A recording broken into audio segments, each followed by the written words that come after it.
On cause, on parle, on rigole. Je prie pour elle avant son opération, sans savoir que ce sera la dernière conversation. Tu es seul dans une chambre d'hôpital et j'entre dans la chambre qu'elle avait préparée pour nous deux.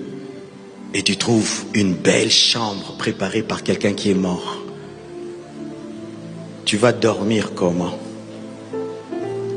Elle a mis des choses, elle a arrangé pour toi, mais elle est morte. Le pasteur Marcelo est sorti de son silence et a expliqué au monde entier les répercussions ou les souffrances qu'il endure à cause du décès tragique de sa femme Maman Blanche Tunazi. Il a fait une fois de plus pleurer des milliers de personnes à travers le monde. Ces révélations pourront aider pendant les épreuves ou les moments difficiles. Je vous laisse d'abord écouter cet extrait et on revient après pour la conclusion. Un vendredi, nous fêtons la collation de Racle. Maman Blanche est là, elle organise tout, elle chante, elle danse, elle est rayonnante. Et tu ne sais pas que c'est la dernière fête que vous allez vivre en famille. Tu ne sais pas. Le désert peut tomber sur toi sans prévenir. Dieu ne te dit pas toujours comme les professeurs, demain je vais interroger. Tu viens à l'école, interro, tu n'avais pas prévu. C'est pourquoi il faut être prêt tout le temps. Pendant que nous on dansait vendredi, Dieu savait que mardi, elle ne sera plus là. La vie a des surprises, mes frères. C'est pourquoi la vie n'appartient pas aux enfants. Kola frère vit et au colisso.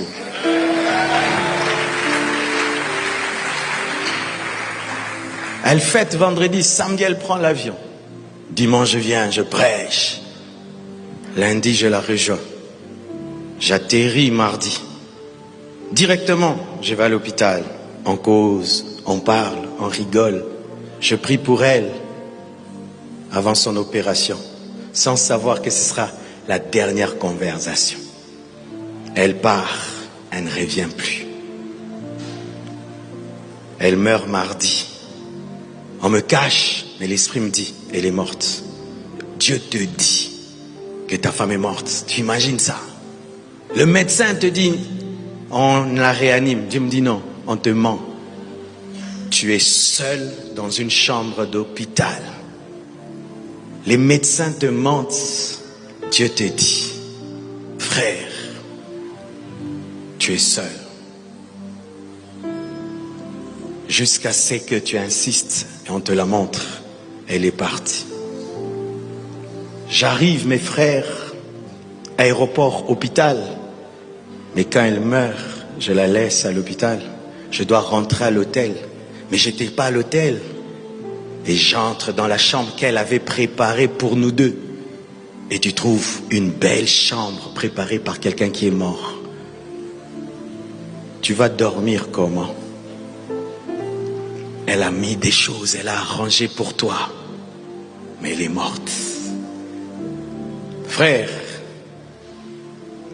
tout autour de toi veut te donner la folie.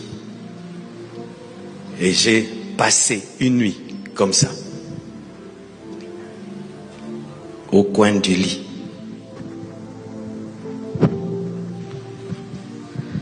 Zéro heure à 6 heures, comme ça.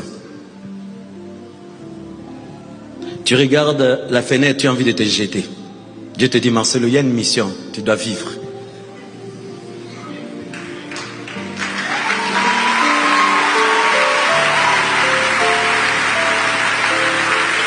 Frère, quelle prière tu vas faire? Je n'ai jamais vécu une nuit aussi longue de ma vie.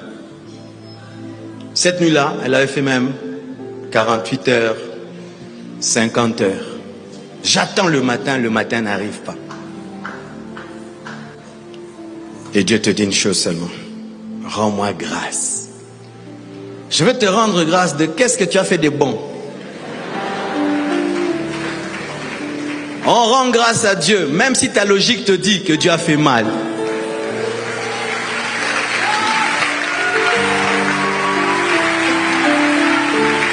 Même quand ta logique te dit que tu as fait mal, tu dis tu as fait bien, même si je ne comprends rien, tu rends grâce. Comment prier dans le désert? La première chose, rends grâce.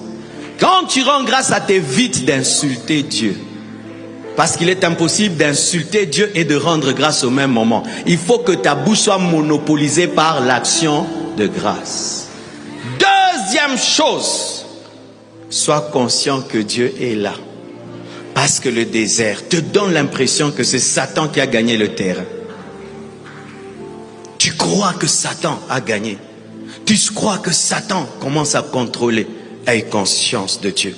Et ainsi tu entendras sa voix qui te dira: toute chose concourt au bien de ceux qui aiment Dieu.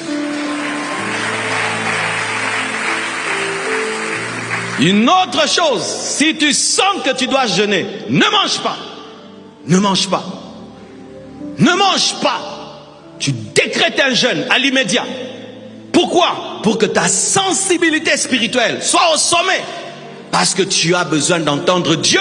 Parce que dans le désert, Dieu et Satan parlent. Dans le désert, Satan a parlé.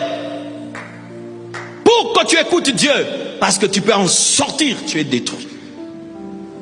Tu dois avoir conscience du Saint-Esprit. Et si tu sais parler en langue, c'est quand le parler en langue aide. Mes frères, recherchez le baptême dans le Saint-Esprit avec le signe du parlant d'autres langues. Parce qu'il y a des situations, mon frère, tu sens que ton intelligence ne sait pas prier.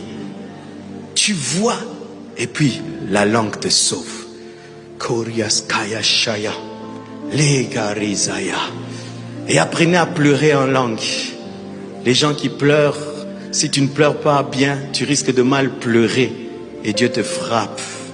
Kariaskaliazai, Shandalazaya Shaka, Riaskamalizea, Arazamasha Chalaba, Rokeskamantesa.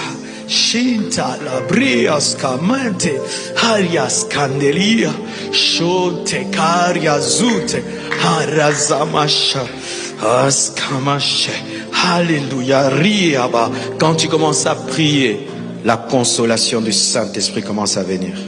La force de Dieu commence à te soutenir. Tu ressens le pansement de Dieu. Dans le désert, loue, chante. Loue, chante. Si tu loues Dieu dans le désert, c'est plus que quand tu loues en Canaan.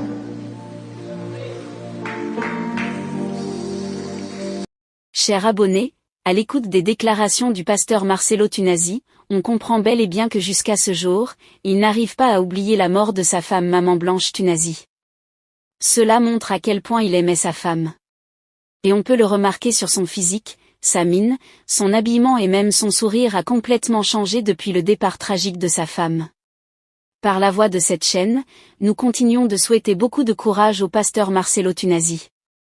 Que pensez-vous de la vie actuelle du pasteur Marcelo Tunasi? Laissez votre avis en commentaire. Si vous avez trouvé la vidéo intéressante, cliquez sur j'aime et partagez à vos amis, elle pourra leur aider à se réconforter pendant les moments difficiles. Mais n'oubliez pas de vous abonner et de cliquer sur la cloche de notification pour ne pas rater mes prochaines vidéos.